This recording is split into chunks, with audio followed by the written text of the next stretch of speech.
grab your book, it's time to start. Every page is a work of art. Open it wide and take a look. There's a brand new world in your book. Magic Treehouse, Number 2, The Night at Dawn by Mary Pope Osborne. Chapter 7, A Secret Passage. Annie and Jack raced back up the winding stairs and down the long hallway. They hadn't gone far when they heard shouting behind them. Dogs barked in the distance. "They're coming," Annie cried. "In here," said Jack. He shoved open a door off the hallway and pulled Annie into a dark room.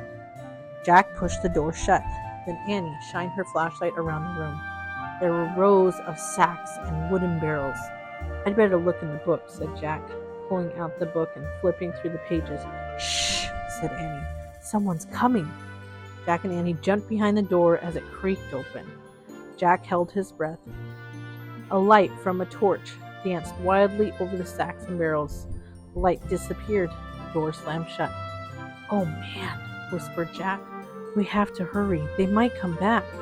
His hands were trembling as he turned the pages of the castle book. "Here's a map of the castle," he said. "Look, this must be the room we're in. It's a storeroom." Jack studied the room in the book. "These are sacks of flour and barrels of wine." "Who cares? We have to go," said Annie, "before they come back." "No, look," said Jack. He pointed at the map. "There's a trap door." He read aloud.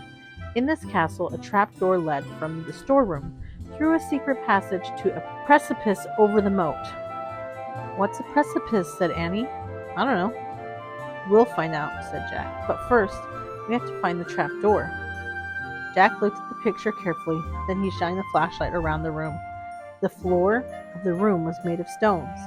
The trapdoor in the picture was 5 stones from the door to the hallway. Jack shined the light on the floor and counted the stones out loud. 1, 2, 3, 4, 5. He stamped on the 5th stone. It was loose. Jack put the flashlight on the floor. He worked his fingers under the thin slab of stone and tried to lift it. "Help," Jack said. "It's heavy." Annie helped Jack lift the stone square out of its place. Underneath was a small wooden door. Jack and Annie tugged on the rope handle of the door. The door fell open with a thunk. Jack picked up the flashlight and shined it down the hole. "There's a little ladder," he said. "Let's go." He clipped the flashlight onto his belt and felt his way down the small ladder. Annie followed. When they reached the bottom of the ladder, Jack shined the light around them. There was a tunnel. Jack crouched down and began moving through the damp, creepy tunnel.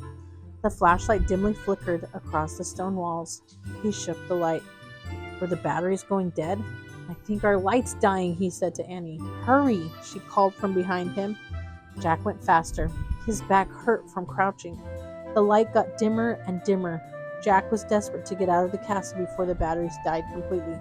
Soon he reached another small wooden door. It was the door at the end of the tunnel. Jack unlatched the door and pushed it open. He poked his head outside. He couldn't see anything in the misty darkness. The air felt cool and fresh. He took a deep breath. "Where are we?" whispered Annie behind him. "What do you see?" "Nothing.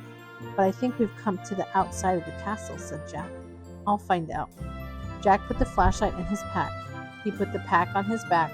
He stuck his hand out the door. He couldn't feel the ground. "I'm going to have to go feet first," he said. Jack turned around in the small tunnel. He laid down on his stomach. He stuck one leg out the door, then the other. Jack inched down bit by bit until he was hanging out of the door, clinging to the ledge. "This must be the precipice," he called to Annie. "I can't touch the ground. Pull me up." Annie reached for Jack's hands. "I can't hold you," she said.